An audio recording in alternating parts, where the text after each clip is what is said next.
Diego Maradona, la légende du football mondial n'est plus. Une nouvelle qui a agité le monde sportif depuis qu'elle a été annoncée par les médias argentins. Des hommages ont été rendus de part et d'autre dans le monde pour l'homme qui est reconnu comme l'un des meilleurs joueurs du XXe siècle. Maradona a été plus qu'un joueur.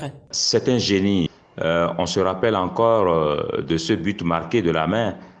C'était lors de la Coupe du Monde en 86 où l'Argentine était face à l'Angleterre.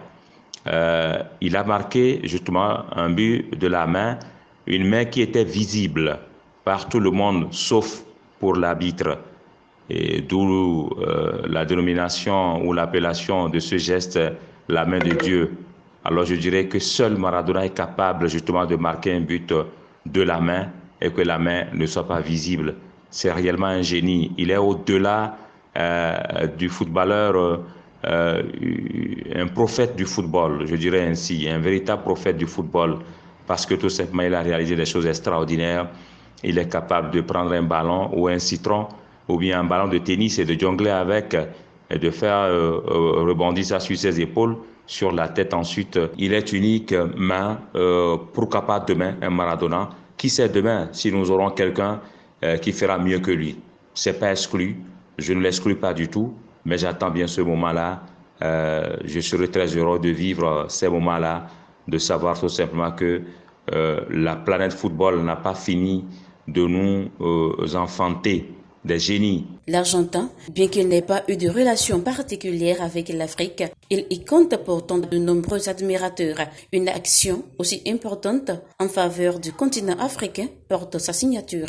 Je fais allusion à la Coupe du Monde, la toute première Coupe du Monde organisée par l'Afrique, notamment l'Afrique du Sud. Il s'était quand même impliqué pour que cette organisation soit décernée à un pays africain, notamment l'Afrique du Sud.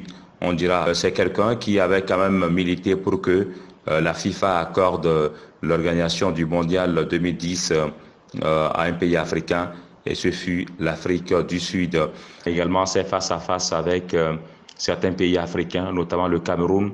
On se rappelle encore de cette Coupe du Monde en 90 où l'Argentine était mise à genoux par le Cameroun grâce au but de Omambiyik. Donc c'est dire que c'est aussi quelqu'un qui connaît l'Afrique à travers son football, qui connaît les joueurs africains à travers les footballs, qui connaît justement bien que le football africain, qui sait plutôt que le football africain est capable de beaucoup de choses. C'est un génie qui disparaît. Salut l'artiste, tout simplement. Décédé le mercredi 26 novembre 2020, à l'âge de 60 ans, Maradona a été inhumé le 26 novembre, soit 24 heures plus tard après sa mort, au cimetière Bella Vita, dans le nord-ouest de Buenos Aires, où se reposent ses parents. Son cercueil a été recouvert de drapeaux argentins et de divers maillots des équipes pour lesquelles il a joué, notamment ceux de la sélection argentine, floqués du numéro 10. L'homme s'en est allé, mais il vit éternellement dans le cœur des amoureux du football. Que la légende repose en paix.